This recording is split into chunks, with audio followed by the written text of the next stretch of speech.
आज के इस गहन एक्सप्लेनर में बहुत बहुत स्वागत है। क्या कभी दिमाग में ये बात आई है कि आज की इस दिखावे वाली दुनिया में सच्ची दौलत आखिर बनती कैसे है? खैर, आज हम एक ऐसे दिलचस्प विरोधाभास की गहराई में उतरने वाले हैं जो सच में हैरान कर देने वाला है। होता क्या है ना, जो लोग सबसे ज्यादा शोर मचाते हैं वो अक्सर जिंदगी में एक ही जगह अटके रहते हैं, जबकि जो सच्चे और स्थायी साम्राज्य होते हैं वो बिल्कुल खामोशी से पर्दे के पीछे बनाए जाते हैं। इस बात को समझने के लिए एक बहुत ही शानदार कहावत है। सबसे गहरे महासागर सबसे शांत होते हैं और सबसे खतरनाक शिकारी बिना आवाज किए वार करते हैं। बिल्कुल ऐसा ही होता है। ये विचार एकदम सटीक तरीके से समझाता है कि असली ताकत दुनिया के शोर शराबे से दूर असल में काम कैसे करती है। जिन लोगों के पास सच में कोई विजन होता है वो अपनी ऊर्जा फालतू के दिखावे में नहीं बल्कि सीधे अपने निशाने पर लगाते हैं। अब जरा इन दो अलग अलग रास्तों को देखिए। एक तरफ है दिखावती पैसा, जो हमेशा दूसरों की वाहवाही चाहता है, लगातार नई नई घोषणाएं करता है और सिर्फ अपनी झूठी इमेज को बचाने के लिए एक बहुत ही महंगी दिखावटी लाइफस्टाइल मेंटेन करता है। और दूसरी तरफ शांत दौलत, इसका पूरा ध्यान सिर्फ और सिर्फ ग्रोथ पर होता है। इसमें हर वक्त खुद को साबित करने की कोई टेंशन नहीं होती। ये चुपचाप अपनी रणनीतियों को बचाकर वास्तविक संपत्तियां यानी एसेट्स बनाने का रास्ता है। तो चलिए आज के इस स्ट्रक्चर्ड ब्रेकडाउन पर नजर डालते हैं। 1. दिखावटी दौलत का भ्रम। 2. आंतरिक भावनाओं पर नियंत्रण। 3. महत्वपूर्ण वित्तीय जानकारी की सुरक्षा। 4. विचारों और रणनीतियों की रक्षा। और आखिर में 5. महत्वाकांक्षा और चरित्र को सहेजना। पहला हिस्सा, दिखावटी दौलत का भ्रम। लगातार मान्यता खोजने का ये जाल कितना खतरनाक हो सकता है, आइए इसे समझते हैं। दूसरा हिस्सा, आंतरिक भावनाओं पर नियंत्रण। यहीं से असली दौलत की सबसे मजबूत नींव रखी जाती है।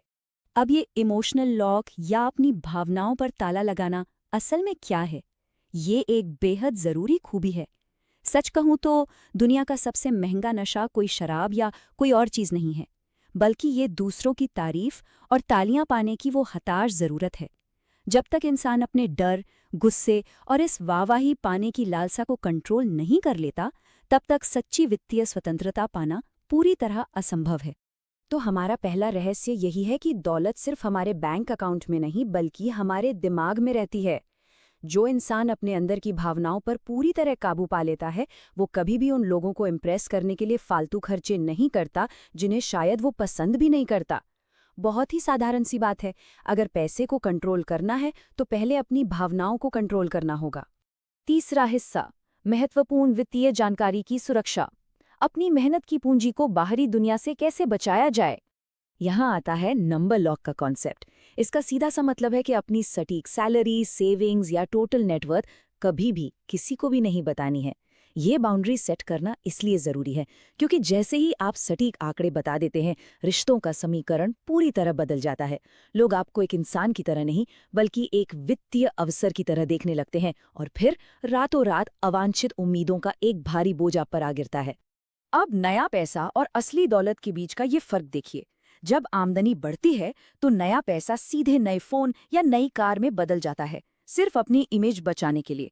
लेकिन असली दौलत, वो सीधे एसेट्स बनाने और भविष्य सुरक्षित करने पर फोकस करती है।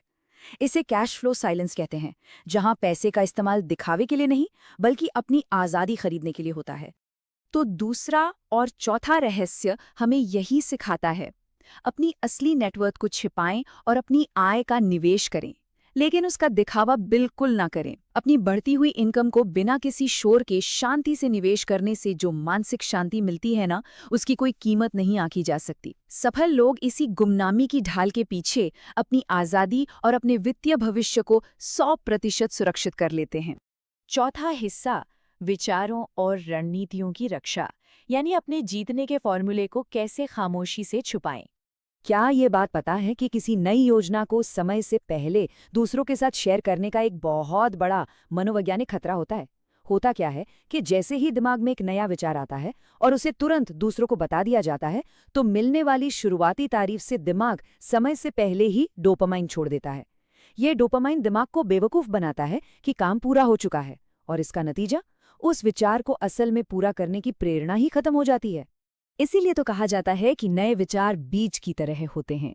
यदि उन्हें बहुत जल्दी खुले में छोड़ दिया जाए तो दुनिया की ठंडी हवा उन्हें मार देगी।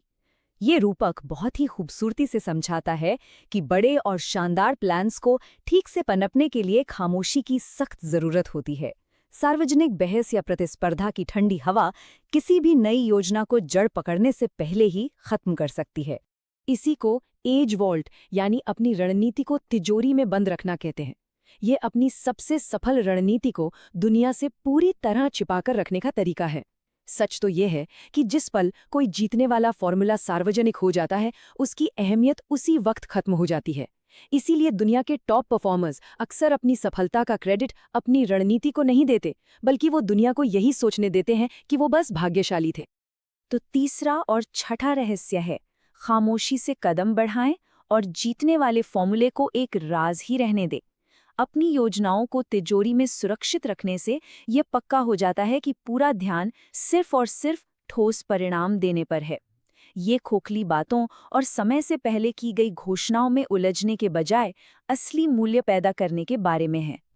पांचवां और आखिरी हिस्सा, महत्वाकांक्षा और चरित्र को सहेजना। ये बात वित्तीय रणनीतियों से बहुत आगे की है। ये हमारी असली विरासत की रक्षा के बारे में है। इनहेरिटेंस वॉल या विरासत की दीवार का ये सिद्धांत बहुत ही दिलचस्प है। इसका मतलब है कि अगली पीढ़ी को सुरक्षा तो दी जाए, लेकिन उनके अंदर काम करने की आग को जिंदा रखने के लिए उन्हें सारी दौलत सौंपने का वादा बिल्कुल न किया जाए। बच्चों को बहुत जल्दी ये बता देना कि उन्हें एक बड़ी विरासत मिलने वाली है, उनकी अंदरूनी भूख को बुझा देता है। जीवन में संघर्ष अनिवार्य है, क्योंकि यही उस चरित्र का निर्माण करता है जिस पर ना तो कभी टैक्स लग सकता है और ना ही जिसे कोई चुरा सकता है। अब एक तरफ है बाहरी स्कोर कार्ड, यानी सिर्फ कैमरे के लिए जीना, सोशल मीडिया लाइक्स के लिए दान करना और हर वक्त दुनिया की वाहवाही मांगना। और दूसरी तरफ है आंतरिक स्कोर कार्ड, चुपचाप अच्छे काम करना, अपनी ईमानदारी बनाए रखना और एक ऐसे अदृश्य चरित्र का निर्माण करना जो तब भी सही काम करता है जब उसे कोई देख नहीं रहा होता। दोनों में जमीन आसमान का फर्क है। ये बिल्कुल 100% सच बात है कि कुछ दौलत बैंक में जमा नहीं होती, वो हमारे आत्मा में जमा होती है। जरा सोचिए, जिस पल किसी अच्छे काम या दयालुता को साबित करने के लिए दर्शकों की या तालियों की जरूरत पड़ जाए, तो क्या वो काम अपना गहरा आंतरिक मूल्य नहीं खो देता? सच्ची भलाई हमेशा खामोशी में की जाती है, किसी पब्लिक परफॉर्मेंस में नहीं। तो पांचवां और सातवां रहस्य हमें यही सिखाता है कि सच्ची ताकत और एक मजबूत चरित्र पूरी तरह से बंद दरवाजों के पीछे ही गड़े जाते हैं। बिना किसी दर्शक के किए गए अच्छे काम और संघर्ष के जरिए बचाई गई महत्वाकांक्षा ये साबित करती है कि आधुनिक दुनिया के शोर और दिखावे के खिलाफ खामोशी ही सबसे बड़ा और अभेद्य कवच है। पूरे एक्सप्लेनर को अगर एक विचार में समेटना हो तो वो ये है, खामोशी कोई कमजोरी नहीं है, ये वो परम शक्ति है जो एक इंसान को दुनिया के शोर से बचाती है। अक्सर ऐसा ही होता है कि कमरे में जो लोग सबसे ज्यादा शांत होते हैं, असल में वही सबसे मजबूत और अड़े नींव का निर्माण कर रहे होते हैं। चाहे वो हमारी दौलत हो, हमारे विचार हो या हमारा चरित्र, इन तीनों की सबसे अच्छी रक्षा खामोशी ही करती है। और अब इस विश्लेषण के अंत में ये एक बहुत ही विचारोत्तेजक सवाल है जिस पर गहराई से गौर करना चाहिए। क्या कोई उपलब्धि वास्तव में सच्ची है, यदि उसे दर्शकों की तालियों की आवश्यकता हो? इस बारे में जरूर सोचिएगा कि असली वैल्यू आखिर कहाँ से आती है, और क्या बिना शोर किए ये अदृश्य और खामोश रास्ता ही जिंदगी का सबसे शक्तिशाली मार्ग